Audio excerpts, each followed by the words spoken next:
ఓం శాంతి 16/6/2025 మధురమైన పిల్లలు, సదా ఈ సంతోషంలో ఉండండి. మమ్మల్ని చదివిస్తున్నది దేహదారులెవ్వరూ కాదు, అశరీరి అయిన తండ్రి శరీరంలోకి ప్రవేశించి విశేషంగా మమ్మల్ని చదివించడానికి వచ్చారు. ప్రశ్న: పిల్లలైన మీకు జ్ఞానం యొక్క మూడవ నేత్రం ఎందుకు లభించింది? జవాబు: మన శాంతిధామాన్ని మరియు సుఖధామాన్ని చూసేందుకు మనకు జ్ఞానం యొక్క మూడవ నేత్రం లభించింది. ఈ కనుల ద్వారా ఏదైతే పాత ప్రపంచం, మిత్ర సంబంధికులు మొదలైనవారు కనిపిస్తున్నారో వారి నుండి బుద్ధిని తొలగించాలి. తండ్రి వచ్చిందే మురికి నుండి బయటకు తీసి పుష్పంగా, దేవతగా తయారు చేయడానికి. కావున ఇటువంటి తండ్రి పట్ల గౌరవాన్ని కూడా ఉంచాలి. ఓం శాంతి. పిల్లల కోసం శివ భగవాన్ వాచ. శివ భగవానుణ్ణి సత్యమైన తండ్రి అని తప్పకుండా అంటారు, ఎందుకంటే వారు రచయిత కదా. ఇప్పుడు భగవంతుడు చదివిస్తున్నది పిల్లలైన మిమ్మల్నే భగవాన్ భగవతీలుగా తయారు చేయడానికి చదివిస్తున్నారు. తమ టీచర్ గురించి, చదువు గురించి మరియు తమ రిజల్ట్ గురించి తెలియని విద్యార్థులంటూ ఎవ్వరూ ఉండరు. ఇది మీకు బాగా తెలుసు. ఎవరినైతే భగవంతుడు చదివిస్తారో వారికి ఎంతటి సంతోషం ఉండాలి. ఈ సంతోషం స్థిరంగా ఎందుకుండదు? మమ్మల్ని దేహధారి మనుషులెవ్వరూ చదివించడం లేదని మీకు తెలుసు. అశరీరి అయిన తండ్రి శరీరంలోకి ప్రవేశించి విశేషంగా పిల్లలైన మిమ్మల్ని చదివించడానికి వచ్చారు. భగవంతుడు వచ్చి చదివిస్తారు అన్నది ఎవరికీ తెలియదు. మనం భగవంతుని పిల్లలమని, వారు మనల్ని చదివిస్తున్నారని, వారే జ్ఞానసాగరుడని మీకు తెలుసు. శివబాబా సమ్ముఖంలో మీరు కూర్చున్నారు. ఆత్మలు మరియు పరమాత్మ ఇప్పుడే కలుసుకుంటారు. ఇది మర్చిపోకండి. కాని మాయ ఎటువంటిదంటే అది మరిపింపచేస్తుంది. లేదంటే మరి భగవంతుడు మమ్మల్ని చదివిస్తున్నారు అన్న నష ఉండాలి కదా. వారిని స్మృతి చేస్తూ ఉండాలి. కాని ఇక్కడ ఎలాంటి వారు ఉన్నారంటే వారు పూర్తిగా మర్చిపోతారు. వారికేమీ తెలీదు. భగవంతుడు స్వయం అంటున్నారు, చాలామంది పిల్లలు ఈ విషయాన్ని మర్చిపోతారు. లేకుంటే ఆ సంతోషం ఉండాలి కదా. మనం భగవంతుని పిల్లలము, వారు మనల్ని చదివిస్తున్నారు. మాయ ఎలాంటి శక్తివంతమైనదంటే అది పూర్తిగా మరిపింపజేస్తుంది. ఈ కన్నులతో ఏదైతే ఈ పాత ప్రపంచాన్ని, మిత్ర సంబంధికులు మొదలైన వారిని చూస్తారో వారి వైపుకు బుద్ధి వెళ్ళిపోతుంది. ఇప్పుడు పిల్లలైన మీకు తండ్రి మూడవ నేత్రాన్ని ఇస్తారు. మీరు శాంతిధామాన్ని, సుఖధామాన్ని స్మృతి చేయండి. ఇది దుఃఖధామము, చీచీ ప్రపంచము. భారత్ ఒకప్పుడు స్వర్గంగా ఉండేదని, ఇప్పుడు నరకంగా ఉందని మీకు తెలుసు. తండ్రి వచ్చి మళ్లీ పుష్పంగా తయారు చేస్తారు. అక్కడ మీకు 21 జన్మల కొరకు సుఖం లభిస్తుంది. దాని కొరకే మీరు చదువుకుంటున్నారు. కాని పూర్తిగా చదువుకోని కారణంగా ఇక్కడి ధన సంపదలు మొదలైన వాటిలోనే బుద్ధి వేలాడుతూ ఉంటుంది. వాటి నుండి బుద్ధి తొలగిపోదు. తండ్రి అంటారు, శాంతిధామం మరియు సుఖధామం వైపుకు బుద్ధిని జోడించండి. కాని బుద్ధి మురికి ప్రపంచం వైపుకు పూర్తిగా అతుకుపోయి ఉన్నట్లుంది. అసలు తొలగిపోవడమే లేదు. ఇక్కడ కూర్చున్నా కాని బుద్ధి పాత ప్రపంచం నుండి తొలగిపోదు. ఇప్పుడు బాబా పుష్పాల వలె పవిత్రంగా తయారు చేయడానికి వచ్చి ఉన్నారు. బాబా మమ్మల్ని పవిత్రంగా తయారు చేసి పవిత్ర ప్రపంచంలోకి తీసుకువెళ్తారు అంటూ మీరు ముఖ్యంగా పవిత్రత కోసమే చెప్తూ ఉంటారు. కావున ఇటువంటి తండ్రి పట్ల ఎంతటి గౌరవాన్ని ఉంచాలి. ఇటువంటి తండ్రిపైనైతే బలిహారం అయిపోవాలి. వారు పరంధామం నుండి వచ్చి పిల్లలైన మనల్ని చదివిస్తున్నారు. పిల్లల కోసం ఎంత కష్టపడతారు. పూర్తిగా మురికిలో నుండి బయటకు తీస్తారు. ఇప్పుడు మీరు పుష్పాలుగా తయారవుతున్నారు. కల్పకల్పము మేము ఇటువంటి పుష్పాలుగా దేవతలుగా అవుతామని మీకు తెలుసు. మనుషుల నుండి దేవతలుగా తయారు చేసేందుకు భగవంతునికి ఎంతో సమయం పట్టదు. ఇప్పుడు మనల్ని తండ్రి చదివిస్తున్నారు. మనం ఇక్కడకు మనుషుల నుండి దేవతలుగా అయ్యేందుకు వచ్చాము. ఈ విషయం ఇప్పుడు మీకు తెలిసింది. మనం స్వర్గవాసులుగా ఉండేవారమని ఇంతకుముందు తెలియదు. ఇప్పుడు తండ్రి తెలియజేశారు, మీరు ఇంతకుముందు రాజ్యం చేసేవారు. ఆ తర్వాత మళ్లీ రావణుడు రాజ్యాన్ని తీసుకున్నాడు.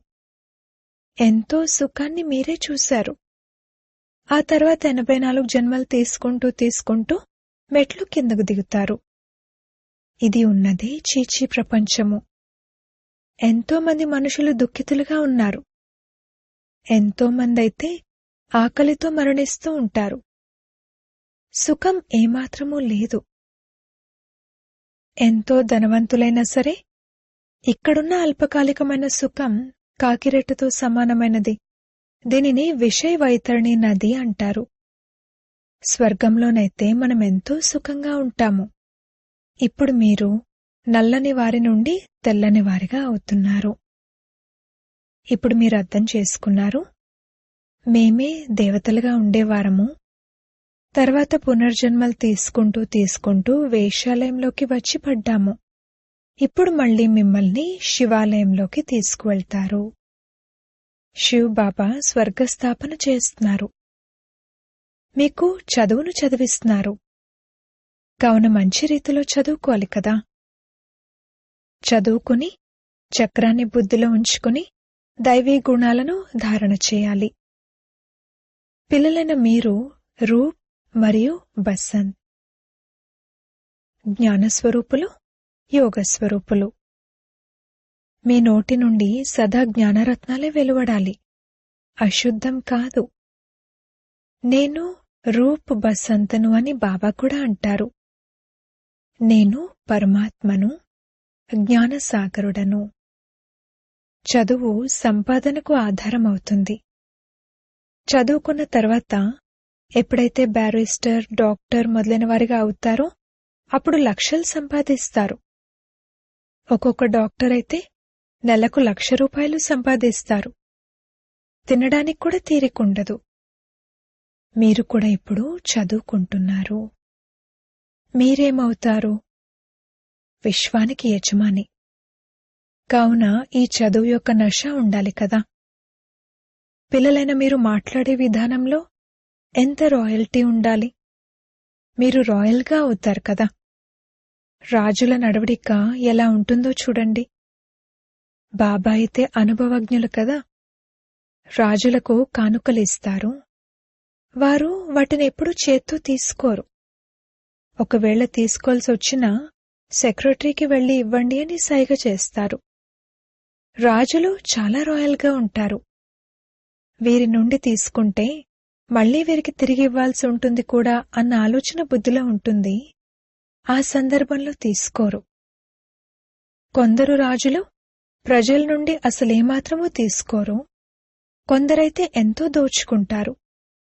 రాజులలో కూడా తేడా ఉంటుంది.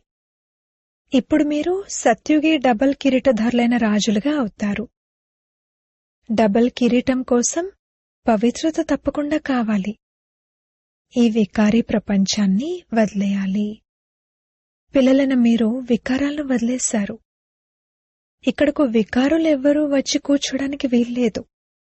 ఒకవేళ చెప్పకుండా వచ్చి కూర్చున్నట్లయితే వారు స్వయాన్నే నష్టపరుచుకుంటారు. కొందరు చలాకీతనం చూపిస్తారు. ఎవరికీ ఏమీ తెలియదు కదా అనుకుంటారు. తండ్రి చూసినా చూడకపోయినా కాని వారు స్వయమే పాపాత్మగా అయిపోతారు. మీరు కూడా పాపాత్ములుగానే ఉండేవారు. ఇప్పుడు పురుషార్థం ద్వారా పుణ్యాత్ములుగా అవ్వాలి. పిల్లలైన మీకు ఎంతటి జ్ఞానం లభించింది. ఈ జ్ఞానం ద్వారా మీరు శ్రీకృష్ణపురికి యజమానులుగా అవుతారు. తండ్రి ఎంతగా అలంకరిస్తారు. ఉన్నతోన్నతుడైన భగవంతుడు చదివిస్తున్నారు కావున ఎంతటి సంతోషంతో చదువుకోవాలి. ఇటువంటి చదువునైతే ఎవరో సౌభాగ్యశాలులు మాత్రమే చదువుకుంటారు. అంతేకాక సర్టిఫికెట్ కూడా తీసుకోవాలి. బాబా అంటున్నారు, మీరసలెక్కడ చదువుతున్నారు? బుద్ధి భ్రమిస్తూ ఉంటుంది. ఇలా అయితే మరేమవుతారు? ఈ పరిస్థితిలోనైతే నువ్వు ఫెయిల్ అయిపోతావు అని లౌకిక తండ్రి కూడా అంటారు కదా. కొందరైతే చదువుకుని లక్షలు సంపాదిస్తారు. కొందరిని చూస్తే ఎదురుదెబ్బలు తింటూ ఉంటారు. మీరు తల్లి తండ్రిని ఫాలో చేయాలి. అంతేకాక ఏ సోదరులైతే మంచి రీతిలో చదువుకుంటారో, చదివిస్తూ ఉంటారో, మరియు ఇదే వ్యాపారాన్ని చేస్తూ ఉంటారో వారిని ఫాలో చేయాలి. ప్రదర్శనలో అనేకులను చదివిస్తారు కదా. మున్ముందు ఎంతగా దుఃఖం పెరుగుతూ ఉంటుందో అంతగా మనుషులకు వైరాగ్యం కలుగుతుంది. అప్పుడిక చదవడం మొదలు పెడతారు.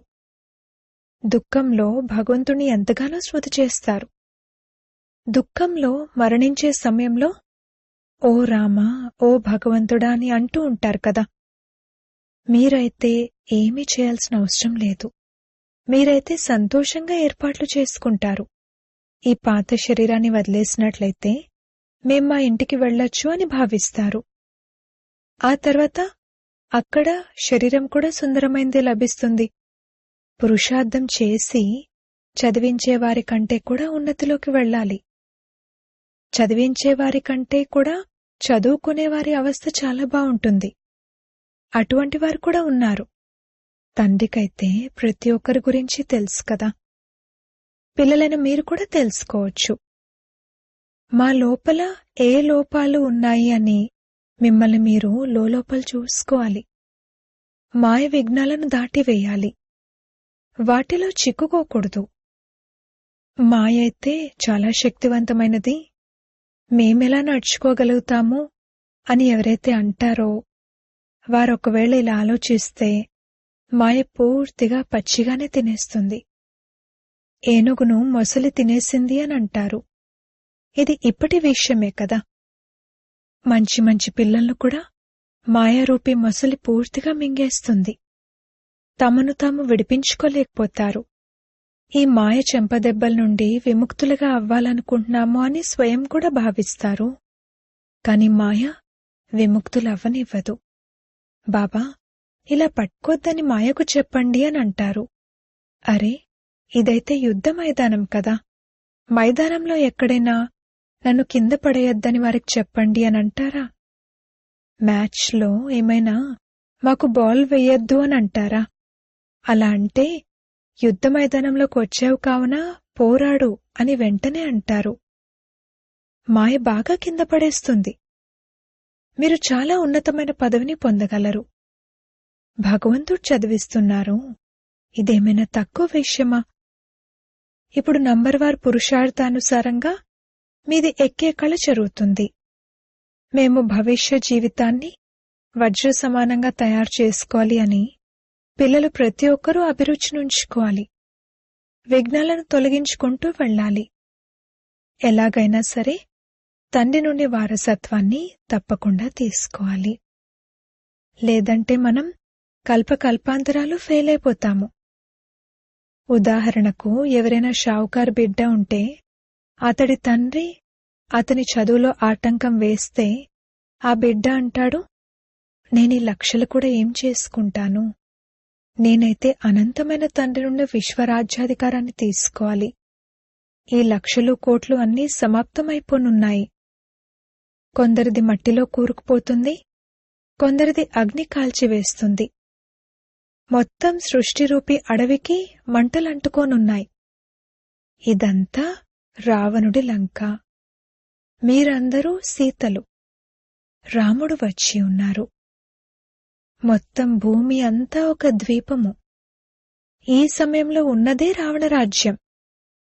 తండ్రి వచ్చి రావణరాజ్యాన్ని సమాప్తం చేయించి మిమ్మల్ని రామరాజ్యానికి యజమానులుగా తయారు చేస్తారు.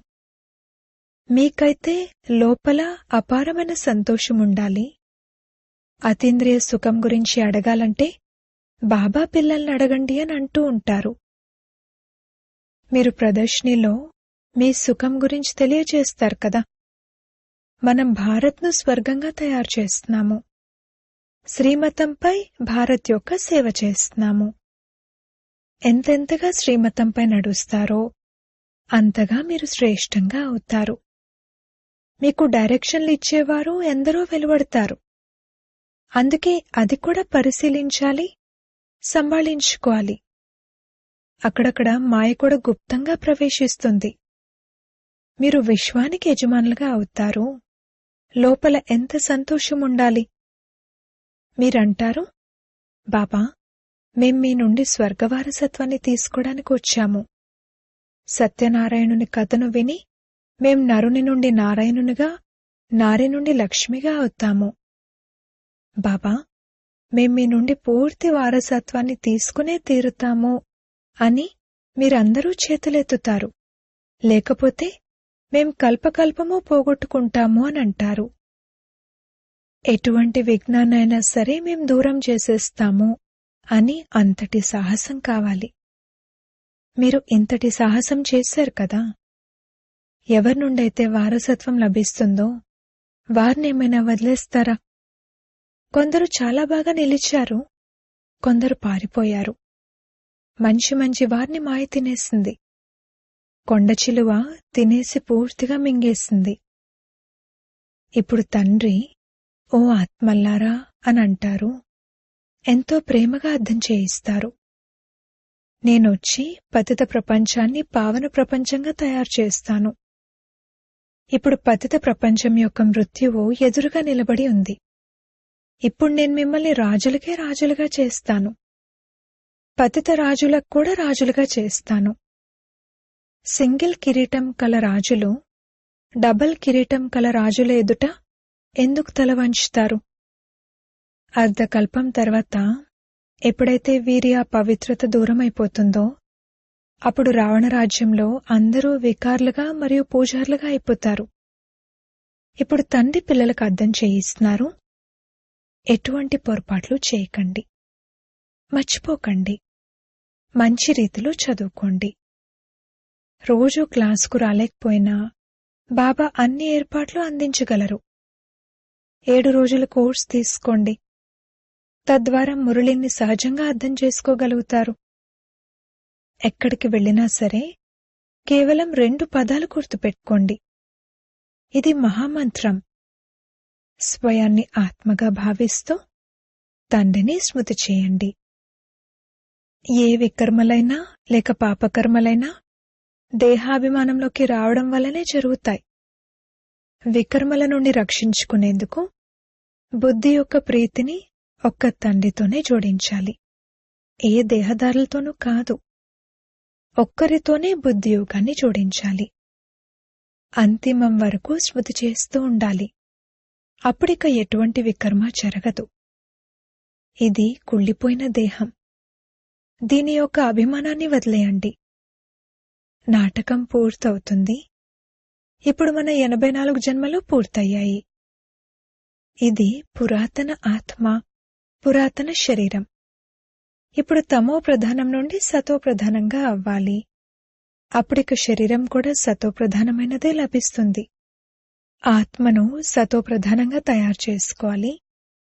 ఇదే తపనతో కూడిన చింత ఉండాలి. తండ్రి కేవలం నన్నొక్కరినే స్మృతి చేయండి అని అంటారు. ఇదే తపనతో కూడిన చింత పెట్టుకోండి. బాబా, మేం పాస్ అయి చూపిస్తాము అని మీరు కూడా అంటారు కదా. స్కాలర్షిప్ అనేది అందరికీ లభించదని క్లాస్లో తెలుసు. అయినా కూడా పురుషార్థమైతే ఎంతో చేస్తారు కదా.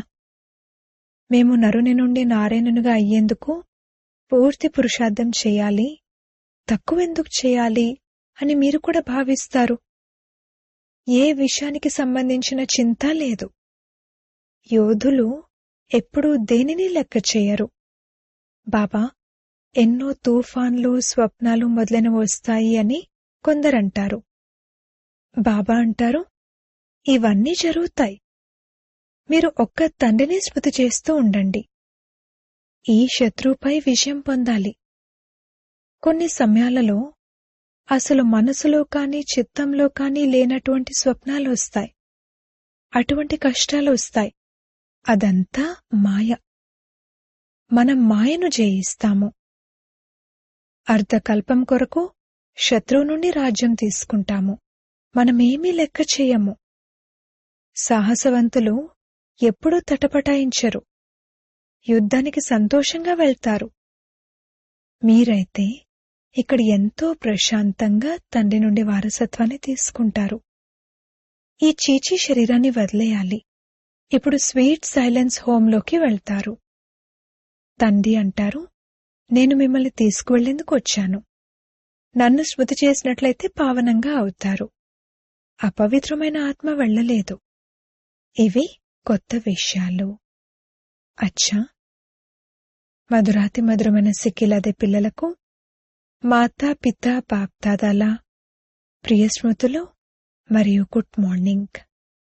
ఆత్మిక పిల్లలకు ఆత్మిక తండ్రి నమస్తే.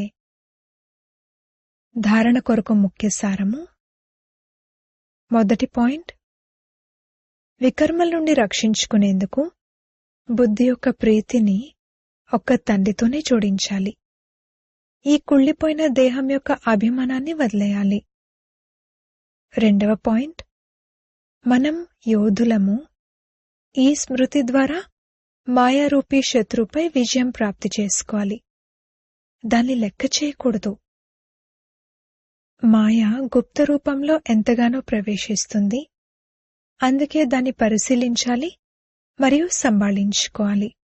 వరదానము: మనస, వాచ మరియు కర్మణ యొక్క పవిత్రతలో సంపూర్ణ మార్కులు తీసుకునే నంబర్ 1 ఆజ్ఞాకారి భవ. మనస పవిత్రత అనగా సంకల్పాలలో కూడా అపవిత్రతా సంస్కారాలు ఎమర్జ్ అవ్వకూడదు. సదా ఆత్మిక స్వరూపం అనగా భాయి భాయి సోదరులము అనే శ్రేష్ఠ స్మృతి ఉండాలి. వాచాలో సదా సత్యత మరియు మధురత ఉండాలి. కర్మణలో సదా నమ్రత, సంతుష్టత మరియు హర్షితముఖత ఉండాలి. ఈ ఆధారంపైనే నంబర్ లభిస్తుంది. మరియు ఇటువంటి సంపూర్ణ పవిత్ర ఆజ్ఞాకారి పిల్లలకు తండ్రి కూడా గుణగానం చేస్తారు. వారే తమ ప్రతి కర్మ ద్వారా తండ్రి కర్తవ్యాన్ని నిరూపించే సమీప రత్నాలు. స్లోగన్: సంబంధ సంపర్కాలు మరియు స్థితిలో లైట్గా అవ్వండి, అంతేకాని దినచర్యలో కాదు. అవ్యక్త ప్రేరణలు: ఆత్మిక స్థితిలో ఉండే అభ్యాసం చేయండి. అంతర్ముఖులుగా అవ్వండి. అంతర్ముఖి ఆత్మలు ఎటువంటి పరిస్థితుల్లోనైనా కాని, అవి మంచివైనా లేక కదిలింపజేసే విధంగా ఉన్నా, వారు ప్రతి సమయము ప్రతి పరిస్థితిలో తమను తాము అడ్జస్ట్ చేసుకుంటారు. వారు ఒంటరిగా ఉన్నా లేక సంఘటనలో ఉన్నా 2 పరిస్థితుల్లోనూ అడ్జస్ట్ అవ్వటం, ఇదే బ్రాహ్మణ జీవితం. అచ్చా, ఓం శాంతి.